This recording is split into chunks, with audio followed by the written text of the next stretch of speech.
on this episode of the Dr. Kumar Discovery. Today, we're going to lay out a practical roadmap for healing from depression.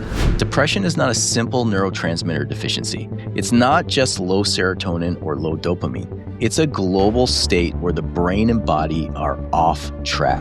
Depression is treatable even when it feels entrenched and impossible to shake. The key is that persistence matters. This is why simply going to a doctor, taking a medication, and hoping that it fixes everything has the lowest likelihood of success when done in isolation. What I want you to take away from this episode is a sense of direction, a sense of hope, a game plan. That's what this episode is, to get you back to that place where you are yourself again and depression is history. My name is Dr. Ravi Kumar. I'm a neurosurgeon in search of the causes of human illness and the solutions that help us heal and thrive. I want you to join me on a journey of discovery as I turn over every stone in search of the roots of disease and the mysteries of our resilience. The human body is a mysterious and miraculous machine with an amazing ability to self-heal. Let us question everything and discover our true potentials. Welcome to the Dr. Kumar Discovery. Welcome to the Dr. Kumar Discovery Podcast. My name is Dr. Ravi Kumar. I'm a board-certified neurosurgeon and assistant professor at UNC. Today, we're going to lay out a practical roadmap for healing from depression. This is part 2 of our depression series. If you haven't listened to part 1, I strongly recommend that you pause here and go back and listen to it before continuing. In part 1, we focused on the biology of depression. We talked about why depression happens, how it happens, and how to understand it, not as a personal failure, but as a homeostatic imbalance of the brain and body. We also reviewed a large amount of evidence behind the therapies used to treat depression. That foundation is essential because this episode builds directly on top of it. In this episode, we're shifting from understanding to action. I know that when you're depressed, taking in information is hard. Turning that information into a plan can feel almost impossible. That's not a character flaw. Your ability to plan, organize, execute, and think about the future is directly impaired by the same biological and neurological processes that drive depression in the first place.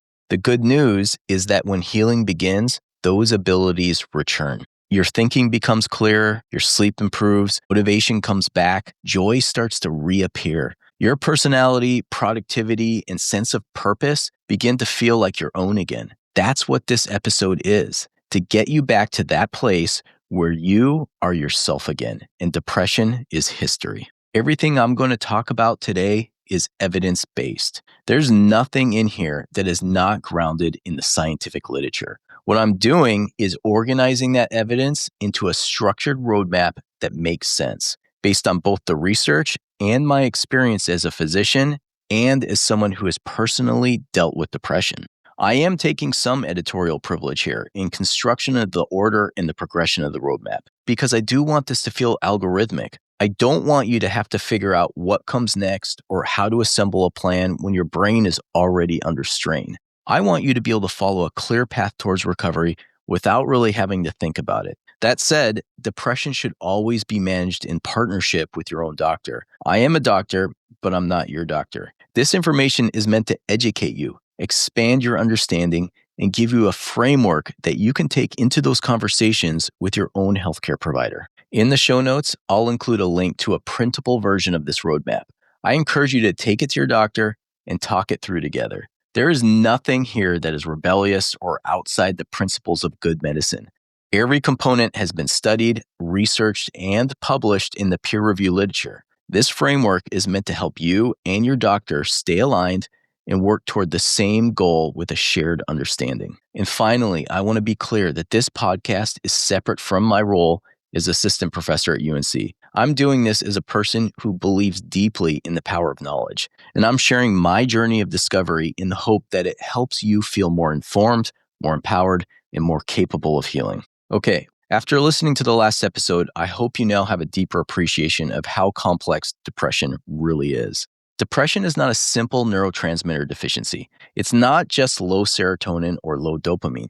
It's a global state where the brain and body are off track. A useful way to think about it is like driving in a rut. Your tires have worn a deep groove into the road, and every time you try to steer out of it, you get pulled right back in.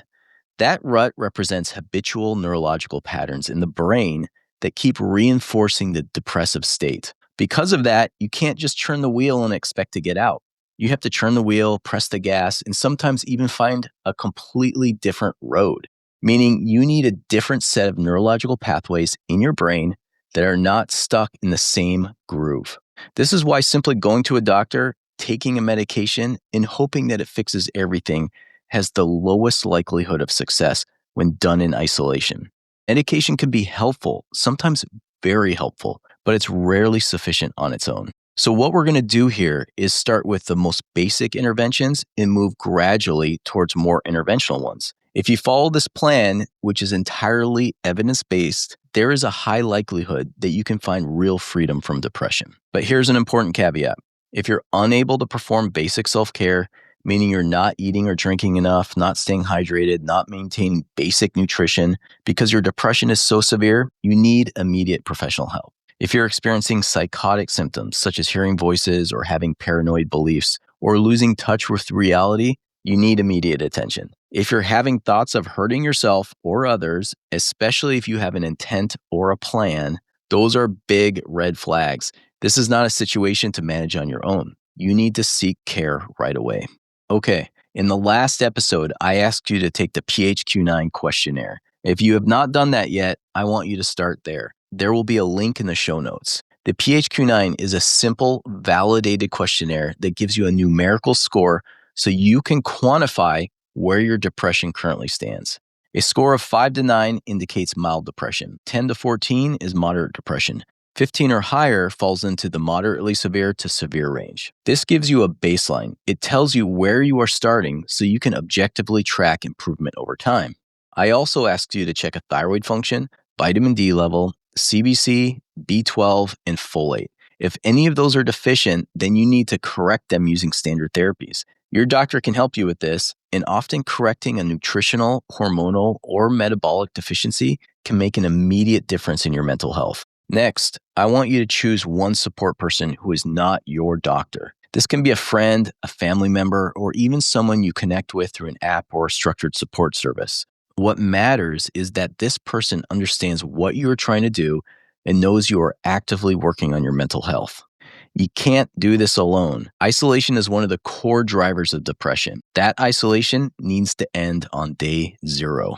Now, once you have that done, we move into step 1, which is establishing lifestyle foundations. This is something that I asked you to start at the end of the last episode, and it's going to occupy our first month as we begin this journey. I want you to remember the boulder analogy. When you're depressed, everything feels like you're pushing a heavy boulder uphill.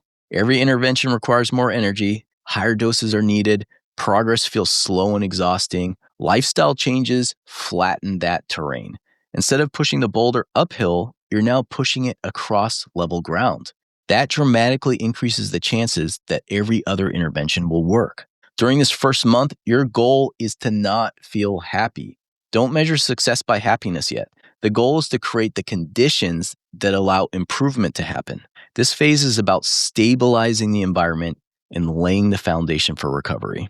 The first concrete step is setting a fixed wake-up time. Choose a reasonable time and commit to it every single day. It might be 5 a.m., it might be 9 a.m. What matters is consistency and that it's not late into the morning or afternoon. Set an alarm and make it non-negotiable that you wake up the same time Monday through Sunday. When you get out of bed, the very first thing you do is go outside and get light in your eyeballs. If it's cold, put on a jacket. If it's cloudy or raining, that doesn't matter. You still go outside.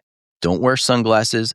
Don't just sit by a window. And don't think getting light through a windshield is enough. Go outside and expose your eyes to natural light for 10 to 30 minutes. When you're depressed, there's often an urge to block out light and retreat from the world. That urge is part of the illness. You need to override it. Morning light exposure optimizes your cortisol awakening response and helps reset your circadian rhythm. This directly improves sleep, mood, and energy over time. In the evenings, do the opposite. Turn off overhead lights. Reduce screen exposure for the last 30 to 60 minutes before bed. Keep your bedroom cool. Around 68 degrees is ideal, but cooler is fine. What you want is to avoid sleeping in a hot room. If you live in a hot climate or don't have air conditioning, take a shower before bed. This helps your body cool more efficiently. Wearing socks at night can also help by promoting peripheral vasodilation, which allows heat to dissipate from your body. I have an entire episode dedicated to sleep. I strongly recommend listening to it because optimizing sleep is one of the best levers you can pull for improving your mental health. Next, I want you to move your body every single day. 10 to 20 minutes, non-negotiable. This can be a brisk walk, a light jog, lifting weights, or any form of movement that you'll actually do. Daily movement improves neurobiology, metabolic health, and helps reestablish homeostasis in the brain and body. Next, we clean up your diet. This means real food. High protein, plenty of healthy fats, minimal to no processed foods. A Mediterranean-style diet is an excellent framework. Lots of vegetables, olive oil, healthy animal proteins, and whole food carbohydrates. Remember this phrase, garbage in, garbage out. If you put garbage in your body, you're going to get garbage out in the form of poor mental and physical performance. Your brain is an organ that depends on proper nutrients. If you want to heal, you need to feed it accordingly. I also want you to add in naturally fermented foods daily. As I mentioned in the last episode, your gut microbiome directly influences your brain through the vagus nerve. Maintaining a healthy microbiome is essential to good mental health. If you don't tolerate fermented foods, then a daily probiotic supplement with Lactobacillus helveticus or Bifidobacterium longum are your most evidence-based bets. And the final lifestyle intervention, one that cannot be optional, is social connection. Depression thrives in isolation. It feeds on it. The longer you remain isolated, the deeper the depressive patterns in the brain become. Because of that, isolation has to end immediately. I want you to have at least one social touch point every single day. More is better, but one is minimum. This can be a phone call, meeting someone for coffee, spending time with family, attending a group activity, or even having a meaningful text conversation. If you don't currently have someone who you feel comfortable reaching out to, then go somewhere public and be around people. Sit in a coffee shop, go to a park, put yourself in an environment where other human beings are present. You may not want to do this. That resistance to connect socially is part of depression, but you can't wait until it feels natural. You need to deliberately force yourself into social contact until your nervous system relearns that connection is safe and normal again. And there are also some supplements that should be considered in this first month to support these lifestyle foundations. If you haven't already done so, I want you to get your vitamin D level checked. If your 25 hydroxy vitamin D level is not in the range of 40 to 50 nanograms per milliliter, I want you to work with your doctor to supplement and bring it up into that range. Vitamin D plays a meaningful role in brain health, immune function, and mood regulation. I have an entire podcast dedicated to vitamin D that goes into the evidence, dosing, and safety considerations, and I highly recommend that you listen to it to deepen your understanding of vitamin D. Being happy with low vitamin D is nearly impossible, and fixing low vitamin D with over-the-counter vitamin D3 supplements is fairly straightforward. Next, I want you to take magnesium glycinate every night before bed. The dose should be 200 to 300 milligrams taken about 30 minutes before sleep. Magnesium helps optimize sleep quality, supports the nervous system, and is commonly deficient in people under chronic stress. Improving sleep is one of the highest leverage interventions for depression, and magnesium can be a useful tool in that process. In addition, if you're not already doing so, I want you to take a high-quality omega-3 fatty acid supplement. The supplement should be IFO certified, which independently tests for purity and oxidation. It should also be EPA dominant with at least 60% of the omega-3 content coming from EPA rather than DHA. Your target is at least 1 gram of EPA per day. Omega-3 fatty acids help reduce inflammation, support metabolic health, and have strong evidence for improving neuroinflammation and depressive symptoms. 2 additional supplements can have very large impacts when deficiencies exist. These are zinc and methylfolate. Meta-analyses show that people with depression consistently have lower zinc levels than healthy controls, with greater deficiency seen in more severe depression. And zinc plays a key role in neurotransmitter function, inflammation, and neuroplasticity. Zinc supplementation is helpful when deficiency exists. If you're vegetarian or vegan, you'll have a high probability of falling into this category. Approximately 2 billion people are zinc deficient in this world. which is why I did a full episode on zinc that I highly recommend listening to. I recommend about 15 milligrams of zinc glycinate daily in this situation. Methylfolate, specifically L-methylfolate, is the biologically active form of folate that crosses the blood-brain barrier and supports the production of serotonin, dopamine, and norepinephrine. Randomized control trials show that adding 15 milligrams of L-methylfolate to SSRIs in patients with partial or resistant depression roughly doubles response rates compared to medication alone. Folate status should be checked by your doctor before supplementing, but when deficiency or impaired folate metabolism exists, methylfolate can be highly effective and well tolerated. Okay, so let's briefly review these lifestyle foundations so everything is clear. First, you're waking up at the same time every morning at a reasonable and functional hour. Shortly after waking, you're getting outdoor light in your eyes for 10 to 30 minutes, regardless of weather. Second, you're prioritizing your sleep. That means a consistent bedtime routine and a cool, dark sleeping environment that supports restorative sleep. Third, you're moving your body every single day. 10 to 20 minutes is enough, and what matters is consistency, and intensity is a secondary priority. Fourth, you're eating a whole food, minimally processed diet. A Mediterranean-style diet is a strong option, but the core principle is simple: real, nutrient-dense, whole food. And fifth, you're optimizing key nutrients. That includes working with your doctor to optimize your vitamin D levels, taking magnesium glycinate at night, and using a high-quality EPA-dominant omega-3 supplement. If you're zinc or folate deficient or susceptible to deficiency, then these should be replenished. And finally, you're engaging in social connection every day. This phase should last around 4 weeks. At the end of those 4 weeks, I want you to take the PHQ-9 questionnaire again and compare your score to where you started. If your score is under 10 or it has clearly dropped and you're functioning better, you may be able to stay at this level of intervention and continue to see improvements over time. If your score remains 10 or higher, or you feel stuck and are not trending in the right direction, then it's time to move on to step 2. Step 2 is adding structured cognitive behavioral therapy or behavioral activation to your routine. These are the most well-studied and effective psychotherapeutic approaches for depression. Cognitive behavioral therapy, or CBT, is one of the most effective treatments we have for depression and has one of the strongest evidence bases of any intervention. A massive meta-analysis of over 400 randomized trials involving more than 50,000 patients showed that CBT more than doubles response rates compared to no treatment and performs about as well as antidepressant medications in the short term. What makes CBT particularly powerful is its durability. At 6 to 12 months, CBT actually outperforms medications, suggesting that the skills learned in therapy provide lasting protection that pills can't give you. You can do CBT with a therapist or even through apps on your phone.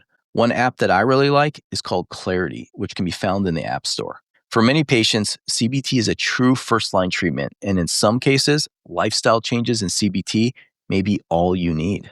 Behavioral activation is another psychotherapy that I really like. It can be done with a therapist, or it can also be done on your own at home. The reason it works is because in depression, you do less, you experience less reward, and over time, your brain concludes that nothing helps and nothing is worth the effort. That belief then drives even more withdrawal from life, which deepens the depression and reinforces the cycle.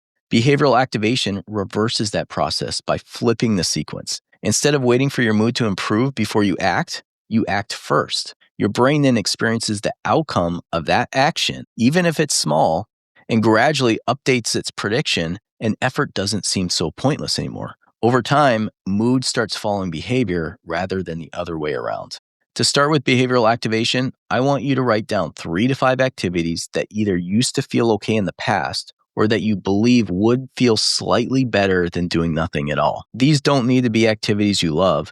They just need to feel less bad than staying in bed or scrolling aimlessly on your phone. The bar here is intentionally low. Once you have those activities written down, you schedule them. You put them on your calendar with a specific time and place, just like any other appointment. These are not optional. The point here is you're not waiting to feel motivated. You show up because the act of showing up is part of the treatment. With each activity, I want you to log how you felt. Before you start the activity, rate your mood on a scale from 0 to 10. After you finish, rate it again and write both numbers down. For example, before the activity, your mood might be a 2. After a short walk, it might be a 4. A 4 is not great. but it's better than a 2, and your brain needs to see that evidence written down. Over the course of a few weeks, this log becomes powerful. You're gathering direct evidence that your brain's prediction that nothing helps is not true. You're retraining your reward circuits and teaching your nervous system that effort can lead to improvement. I'll put a link to a behavioral activation guide in the show notes. In addition to psychotherapy, this is also the point where I recommend layering in targeted biohacks that can provide rapid, biologically driven mood shifts and help support motivation and momentum. One of the most effective is cold exposure. This can be as simple as a cold shower. You don't need a cold plunge tub. Start with at least 30 seconds of cold water once or twice a day. You're not going to want to do this. Every fiber of your being will protest it. But the short discomfort that comes from cold exposure can lift mood almost immediately and improve alertness, drive, and resilience. As you become more comfortable with cold water, gradually increase the duration to 1 minute, then 2 minutes, and eventually longer. Many people find that something which initially felt unpleasant becomes something they actually seek out because they recognize how reliably it improves their mental state. If jumping straight into cold water feels overwhelming, start with a warm shower and churn the water cold at the end. This allows your body to adapt gradually. In my experience, this doesn't work as well, but it helps you overcome the mental barrier to cold immersion. Another useful biohack is sauna bathing. I recommend sessions lasting 10 to 20 minutes, 1 to 4 times per week. Clinical studies show that even a single session can improve mood within days, and repeated exposure acts as a hormetic stressor that builds resilience over time. Sauna bathing is much easier than cold immersion because it feels good. Breathwork is another powerful lever. One approach I find particularly helpful is cyclic hyperventilation followed by breath holds. There are guided sessions available online that pair breathing rhythms with music, which can make the practice easier to follow and, in my opinion, more powerful. There's a YouTube channel called Breathe with Sandy. I'll put a link to it in the show notes. The host, whose name is Sandy, combines breathing with music and does an amazing job. His channel has been so helpful to me. Doing 1 or more short breathwork sessions per day can increase vagal tone, improve stress tolerance, and enhance body awareness, all of which are impaired in depression. Finally, meditation may be especially useful at this stage. One method I recommend is body scanning, where you lie down, close your eyes, and slowly bring your attention to each part of your body. This practice helps reduce overactivity in the default mode network, which is responsible for rumination, and strengthens the prefrontal control networks that are often underactive in depression. Even 5 minutes per day can be beneficial, and there are many guided versions on YouTube if you're new to the practice. This second step should last around 4 weeks. At the end of this period, I want you to take the PHQ-9 questionnaire again and compare your score to where you started. If your score is dropping, or if it's below 10 and you're functioning better, you may be able to stay at this level and continue improving. If your score is not improving, or you feel stuck despite consistent effort, then it's time to move on to step 3, supplements. Now, I want to be very clear about my philosophy on supplements before we go any further. I'm not someone who generally recommends supplements over pharmaceuticals by default. I don't believe that supplements are always the better answer, and I don't think they should replace medications when medications are clearly indicated. That said, this is how I generally approach supplements. Most supplements are chemicals of botanical or fungal origin that have real biological effects. They exist within the same web of biology that shaped human physiology through evolution. Many of these compounds interact with systems in the body for specific reasons, whether through coevolution, adaptive signaling, or protective mechanisms. To say they have no biological relevance or utility would be inaccurate. And to say they are risk-free would also be inaccurate. Herbal compounds and supplements can absolutely cause side effects and interactions. However, when compared to many synthetically designed pharmaceuticals that target the same systems, supplements often have a lower overall risk profile. Not zero risk, but lower risk. Because of that, my general recommendation is this. If you can gain meaningful benefit from a well-studied supplement and potentially avoid or delay a pharmaceutical, that's often worth trying, as long as it's done thoughtfully and safely. But there are a few important rules here. 1, always choose high-quality supplements that are third-party tested and have standardized dosing. And 2, try one supplement at a time. You can stack multiple supplements, but they should only be added one at a time so you understand how they individually affect your body and how they interact. When it comes to depression, I usually divide supplements into two tiers. Tier 1 includes supplements with the strongest evidence. The most effective and highly studied herbal supplement we have is St. John's wort. The evidence supporting its effectiveness for mild to moderate depression is very strong, and in some studies, it outperforms SSRIs. I personally have had great results with it.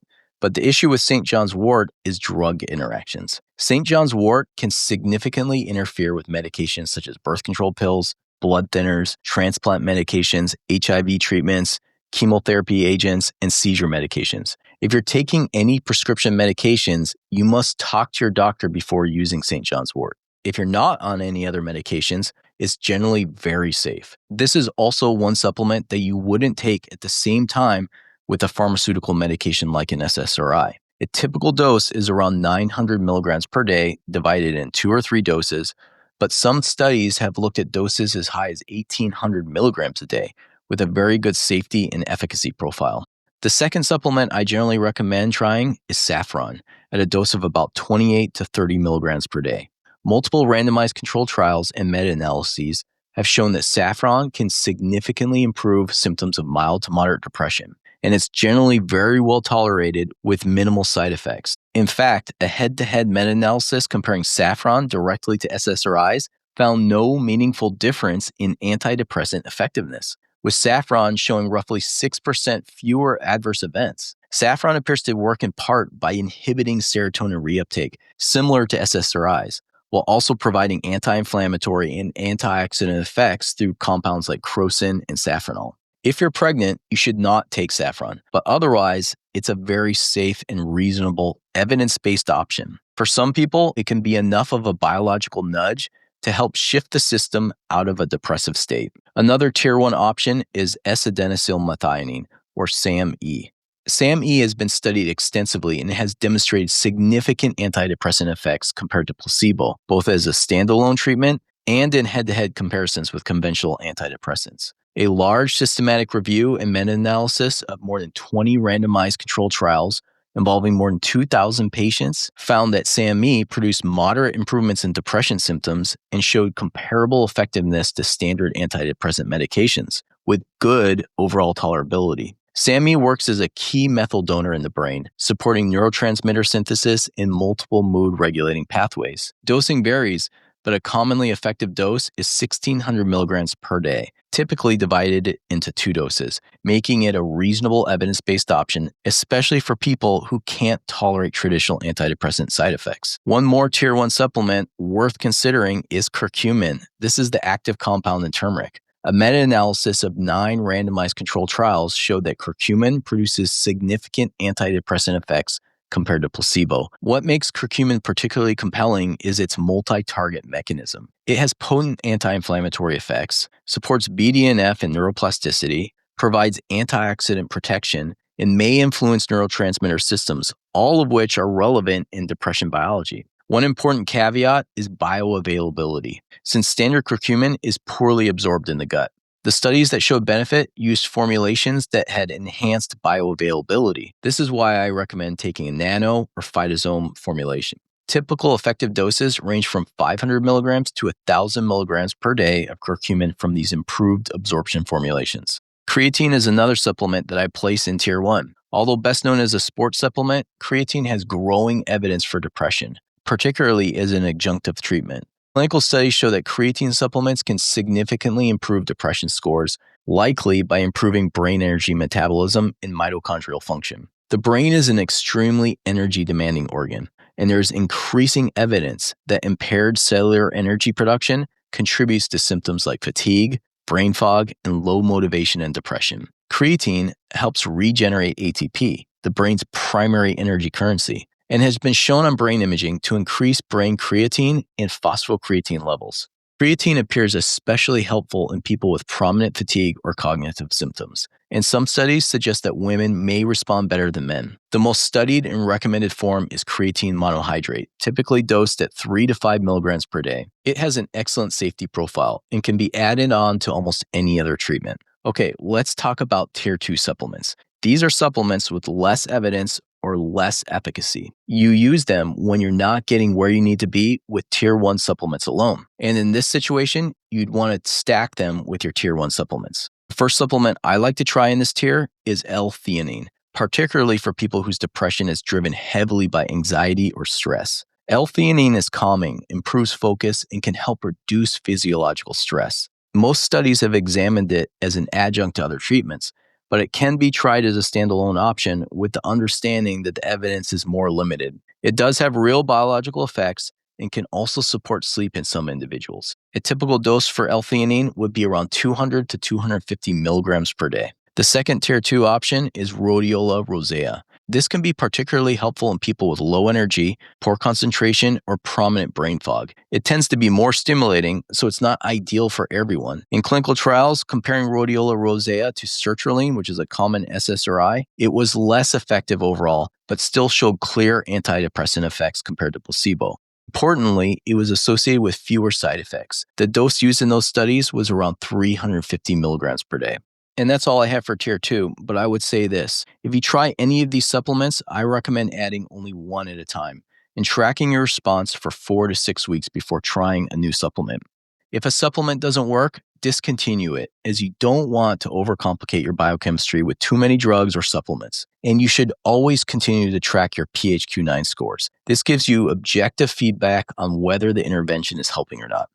If your PHQ-9 score is still in the moderate or higher range after trying these supplements, and life continues to feel like a slog despite the steps we've already talked about, this is usually the point where I think medications are an appropriate next step. SSRIs and SNRIs have a modest but real average effect size. They are not happiness pills, but they do move the needle for most people. On average, they perform about 10% better than placebo, which may not sound dramatic, but across populations, it's meaningful. It also is important to remember that you don't see their full effect immediately. Most antidepressants take 4 to 6 weeks before you can fairly judge whether they're helping. The STARD trial, which was the largest clinical trial in SSRIs ever conducted, taught us something very important here. You can't start with one medication, decide it did not work, and then give up.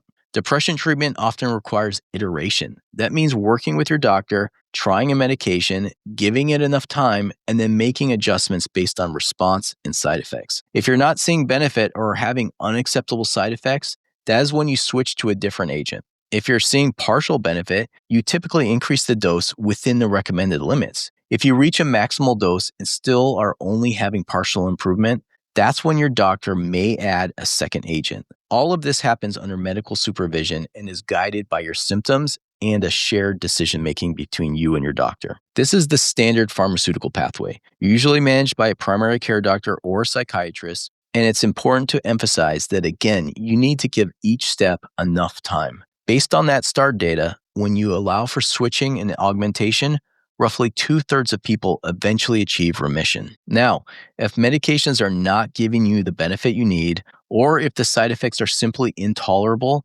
or if you don't want to be on a daily antidepressant long-term, that's when we move on to the next rung, which I consider step 5. Step 5 includes repetitive transcranial magnetic stimulation, ketamine, or psychedelic-assisted therapy, and in most severe or life-threatening cases, electroconvulsive therapy. Let's start with transcranial magnetic stimulation, or TMS. I'm a big fan of this option. It's FDA approved, has a strong safety profile, and works by activating areas of the brain that are underactive in depression. In other words, it targets a core biological problem rather than just downstream symptoms. About half of people respond to TMS, and roughly 1/3 achieve full remission. Side effects are generally mild, making this a very reasonable option when medications are not sufficient. Another category includes ketamine and psychedelic-assisted therapies. These treatments are different from traditional antidepressants because they are not taken daily. Instead, they open windows of neuroplasticity, temporarily increasing the brain's ability to form new neural connections. You can think of them as chemical potentiators of change, allowing therapy and behavioral work to have a much greater impact. Ketamine is legal in many states in the US when prescribed and administered by a qualified medical professional. The benefit with ketamine is that you can see rapid improvement in the days after treatment versus waiting weeks with traditional SSRIs. Psychedelic-assisted therapy is more restricted legally, but it's currently available under medical supervision in states like Oregon and Colorado. These treatments should always be done with proper therapeutic support and within the boundaries of the law. The studies on psychedelics show real promise in their ability to quiet the default mode network and increase neuroplasticity. For many people, these options offer meaningful and sometimes dramatic improvement with very low risk when done correctly. And finally, in cases where depression is severe or life-threatening, electroconvulsive therapy or ECT is something that must be considered. This is not a casual treatment. It requires hospitalization and care by a psychiatrist experienced in performing it. But it is also one of the most effective treatments we have, and for some people, it is truly life-saving. So that's my step-by-step framework for climbing out of depression. Each step is a rung on the ladder that helps you move out of the deep, dark hole and back onto stable ground. No matter where you are on this ladder, there are still options. There are still steps forward. Depression is treatable even when it feels entrenched and impossible to shake. The key is that persistence matters. Let's briefly review the path. Step 0 is assessment. You need to take the PHQ-9 questionnaire, which I'll link to in the show notes. So you have a quantitative measure of where your depression is right now and as we go through this process. And you need to identify one support person in your life, someone who knows what you're working on and can walk alongside you. Step 1 is establishing lifestyle foundations. This is about creating the conditions that allow every other intervention to work better. That includes fixed wake-up times, getting outdoor light early in the morning, prioritizing sleep with good sleep hygiene, moving your body every day, eating a whole food diet with naturally fermented foods, and using basic supplements like vitamin D, magnesium, and omega-3 fatty acids. And if zinc or folate deficiencies are present, these should be replenished. It also includes having at least one social interaction every day. These foundations matter. Without them, nothing else works as well as it should. After about 4 weeks, you take the PHQ-9 again and reassess. If you're improving, you stay there and keep going. If you're not, you move on to step 2. Step 2 is cognitive behavioral therapy or behavioral activation combined with targeted biohacks. These psychotherapies are remarkably effective, and when used with tools like cold exposure, sauna therapy, breathwork, and mindfulness meditation, can help shift perception, improve neuroplasticity, and restore momentum.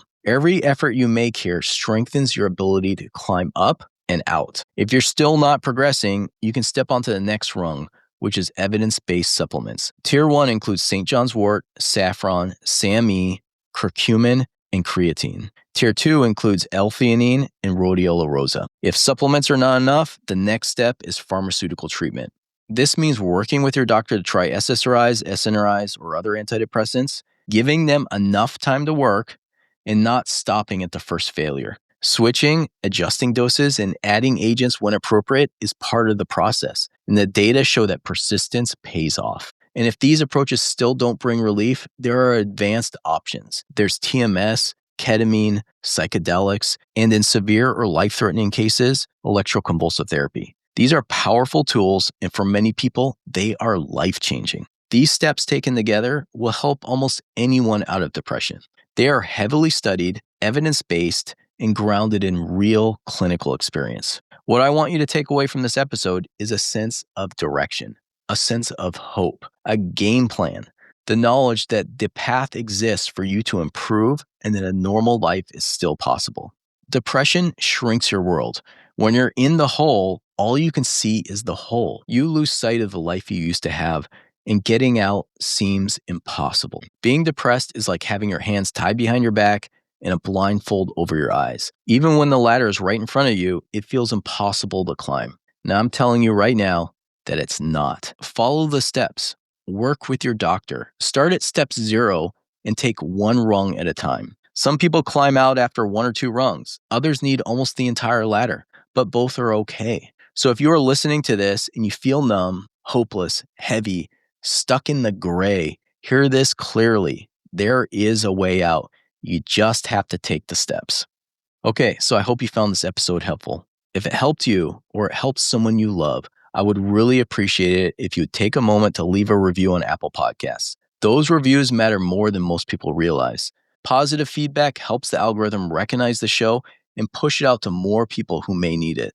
In our next episode, we'll head back to tribulations, where we'll explore the discovery of antibiotics and how they completely reshape the modern world and why the growing threat of antibiotic resistance puts one of medicine's greatest achievements at risk. So until then, stay curious, stay skeptical, and stay healthy. Cheers.